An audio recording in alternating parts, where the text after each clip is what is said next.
Yeah, I think it's a incredible thing to be able to hopefully achieve. But I'm just very thankful for Juan Cuban bringing me on board, and then also being able to work with Nico, and now our new ownership with Patrick. And so again, it's just I'm with a great group of leaders. We're in a great city when you talk about sports. So, and then you talk about our team when you talk about Luca and Kai. And the rest of the group, it's an incredible opportunity, and I'm just very fortunate to be in this seat. What has Derrick Jones been to you guys, not just on offense but defense also? Yeah, well, I think it's when you talk about D Jones, it's not just one thing; it's just his character of who he is. Um, he's about playing the game the right way. Uh, he was given a chance, and he took full advantage of it. He never complains.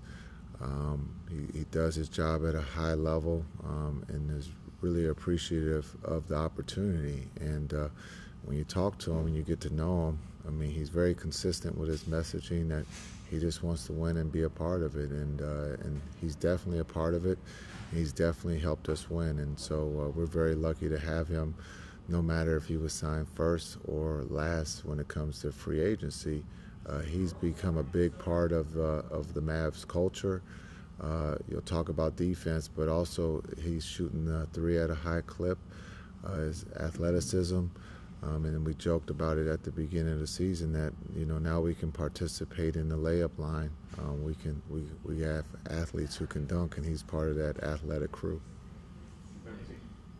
13 years ago today, you and your team went on a 22-5 run to tie the NBA Finals at 1 game apiece with Miami. You guys obviously didn't give up that day. What parallels do you see from that team to this team that are similar to what you experienced 13 years ago? Yeah, I think this team is about adjustments. It's about learning from one game or one possession to the next. This team is very steady. We don't get up too high or we don't get down too low. We just love to compete in the competition. And that's not saying that we're going to win every game or win every quarter, but we learn from that and we bounce back and we put our best foot forward in that next quarter or that next opportunity that we have. And so it's a great group to be around. Seeing that last night at dinner, guys had a really good time, and just it's really simple. We keep things simple, and they thrive in that situation, and it's fun to be around those guys. Jason, what has the last 3 days been like since Thursday night, just as far as the coaching prep goes, getting the scouting report out? Like, how big is the scouting report? I mean, is it an overload? Is it an overload of players, or what do you really try to get across to them, and to just for your staff too, trying to get ready to do this? Yeah, I think for the staff, it can be a little complex, but for the players right now, it's really simple. We've been just really the last couple of days, we've been off mentally and physically to get ready for Boston. Today was about us. We didn't talk or do anything about Boston. That will start tomorrow. And so really it's been more for the coaches to get ready. But for the players, again, we will keep it simple. And again, in the last 3 series, come up with a game plan and be ready to execute, and then be ready to pivot if something's not working. What challenges does the Boston team present that probably didn't see against the Clippers, Thunder? Yeah, they're gonna they're well coached. Joe is one of the best coaches in this league. You look at they've been there before. They have talented players, duels. If you want to look at 2, if you want to look at 3, if you want to look at 5, they have quite a few guys who can play the game. They shoot the 3 extremely well. Defensively, they have great hands. They can guard, and so they cause a problem. That's why they're one of the best in the league. And so we got our work cut out. When we'll see what happens. The hoopla circus of the finals is so much different than normal everyday NBA. So what do you tell these guys? You have so many guys who haven't been through it. same messaging as the Western Conference and the first round and second round. It's just basketball.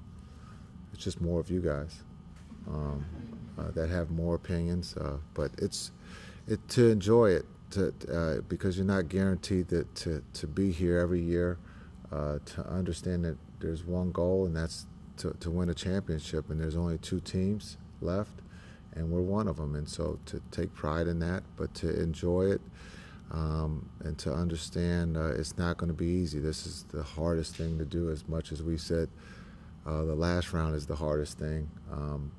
So for this, to enjoy this, the atmosphere, to enjoy the media, the attention, and to be ready to do your job, and that's to find a way to win on the road. Are you going to be able to enjoy this? I've been enjoying it, can't you tell? Speaking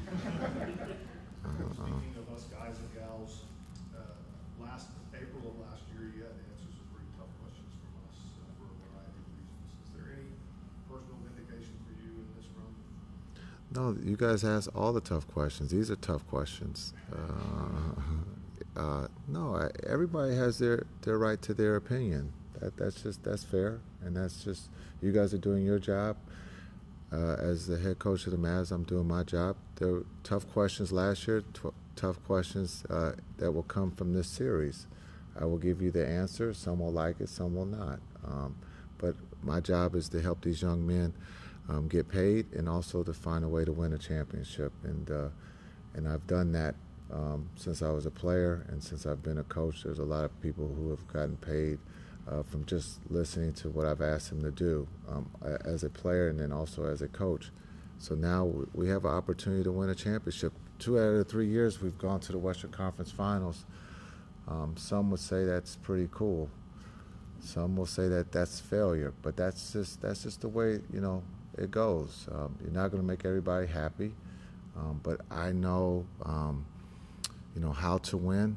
I've done that since elementary school to the highest level. I've won gold medals. I've won championships, and so and I've won a championship as a coach, assistant coach, and so now I get the opportunity to do it, hopefully as a head coach. Jason, it's very rare that a team missed the playoffs one year and the very next season get to the NBA Finals. What does that mean to you if you guys were able to accomplish that?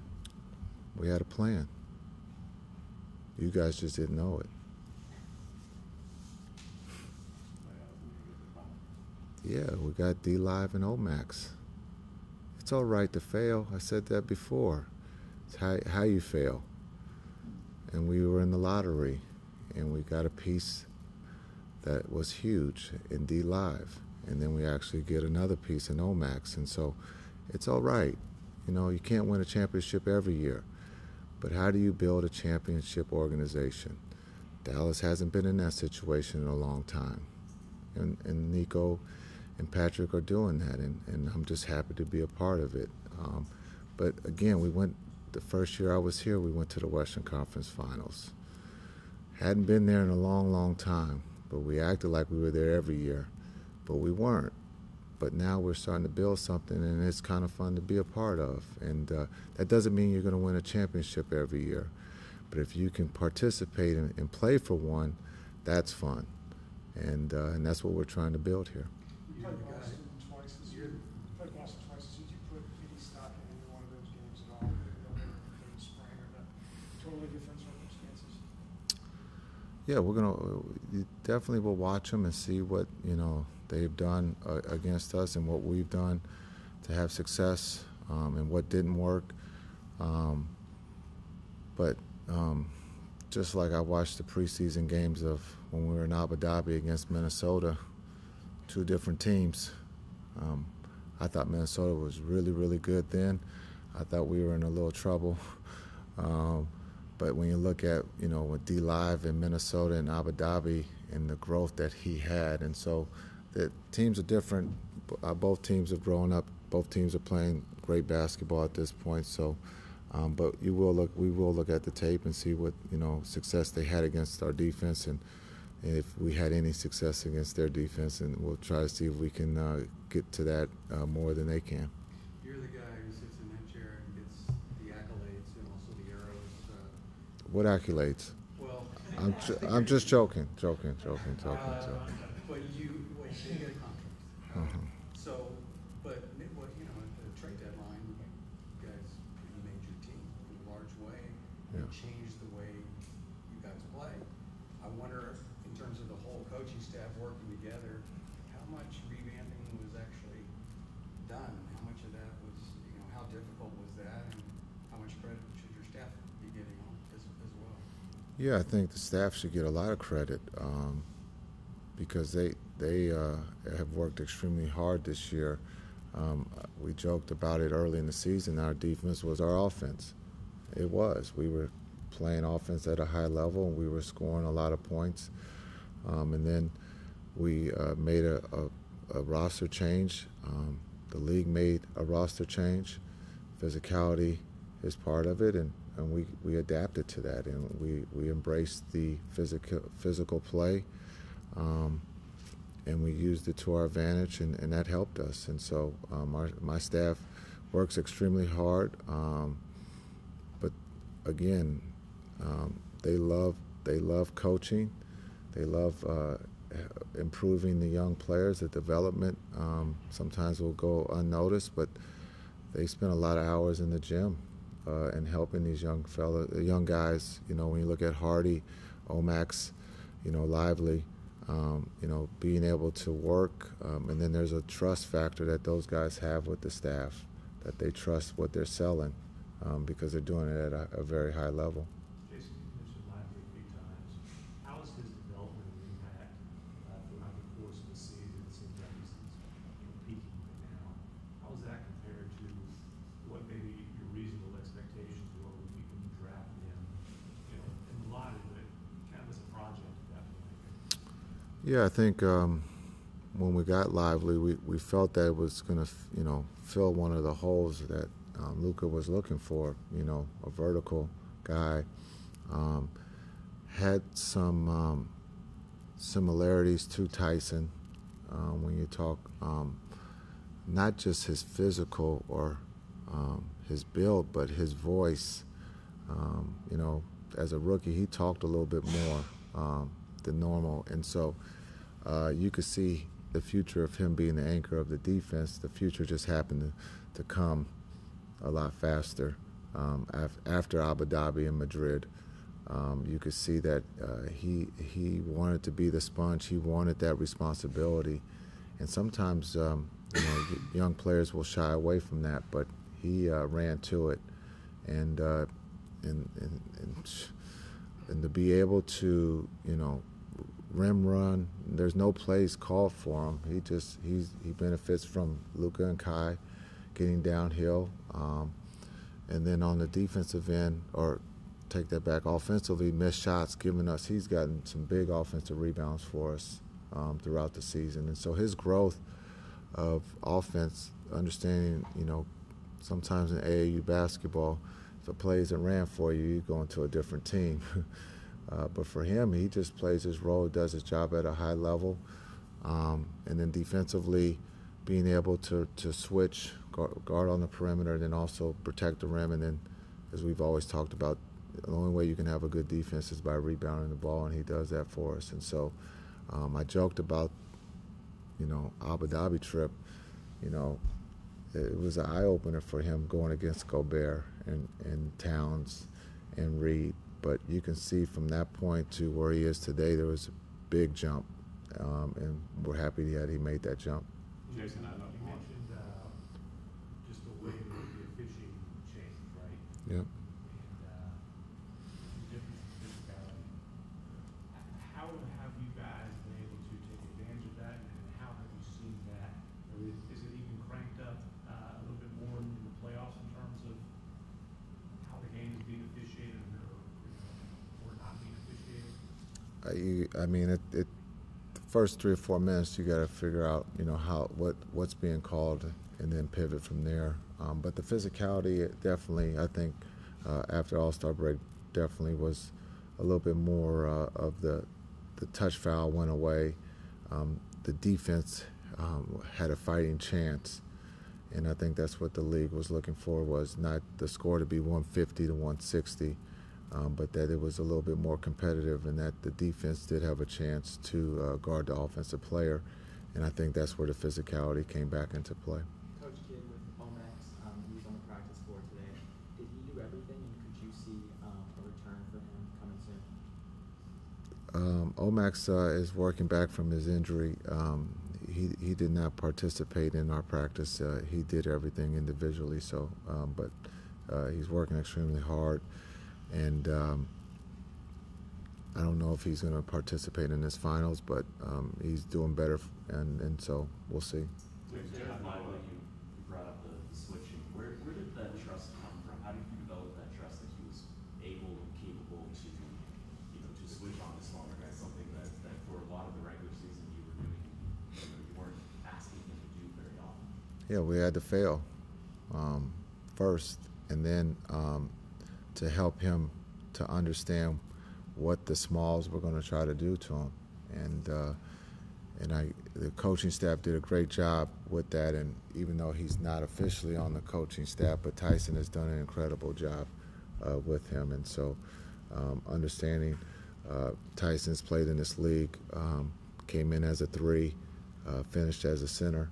And so to understand what the smalls are going to try to do to you, I thought Tyson has done a really good job with him. Jason, I know Marquis doesn't play a lot, but what kind of impact has he had on your team on the sideline during the game and also in the locker room? Yeah, I think when you talk about Smooth, I think he's done an incredible job. I think I've mentioned it before. If I had a vote, I know it would go between Luka and Kai. It would be split as the MVP, but the one who has really been great for us as the MVP has been Smooth. A lot of times coaches will always say the guys who score or play the most minutes or have the impact on, the stat line, but Smooth has been incredible for us in the locker room, and we need more vets to help these younger kids understand how to be successful, not just on the floor, but off the floor too. You and him were together with the Lakers when they won the title in the bubble in 2020. Did you see that kind of impact that he had? Yes, that's why he's here. Jason, you've reiterated just since you've been in Dallas, we can't take Luka for granted in this game. Playoffs, he's leading almost every single category. What have you seen from his level of play? Yeah, and I will continue to say that you can't take someone who's so great for granted. A lot of times that's what we do. You pencil him in for a triple-double, but what he has done with his physical, what he's going through physically, he comes to work. He knows that he's on the biggest stage. He loves the big stage, and he wants to win. And so for him to fight through his injuries to get us to the finals has been incredible. We get a couple days here for him to catch his breath mentally and physically because it doesn't get any easier. But again, what he has done is shown that he's one of the best players in the world. And just him as a new dad, have you seen his perspective change any this season? His softer side? Just kids really give perspective. Oh, he understands what a nap is or what sleep is. But yes, I think he doesn't take for granted being able to take a nap. But I think anytime you have a newborn that comes into your life, it puts things in perspective. And he's a very humble kid. When you talk about Luka and about Sharon, I think one of the things that we'll see that was caught on camera is him giving the MVP, Western Conference MVP to D-Live. And I think that message alone, he understands how important D-Live is to this team. And I think he was probably kidding but also serious because of the importance of what D-Live brings to us. And this is someone that comes off the bench. And so, but that's who Luka is. He's very humble and appreciative, but I think also newborn, you get to see a little softer side of him too. Coach, going off that, we've seen stars excel in the playoffs. We've seen stars struggle in the playoffs. What is it about Luka that you've seen that makes him so focused and able to play well in the big moment? That's a good question. I think it goes back to him when at Real Madrid. Just being on the biggest stage at the age of 15 or 16 years old. I know there's a clip of him out there that he's playing against Russ. He's guarding Russ, gets Russ to shoot a jump shot. So that let us know that he can't play defense. But it's kind of cool that he's been on this stage as a teenager or as an older teenager, and he has always adapted, or he's been able to perform at the highest level, and for that he can draw on those experiences and get his game to that level. When you saw Game 5, it was very similar to Game 7 in Phoenix. He didn't let those fans get a chance to cheer. He wanted to end the game, and he did in that first quarter. And so, again, he is special. He's one of the best players in the world, and again, he loves the competition. Thanks.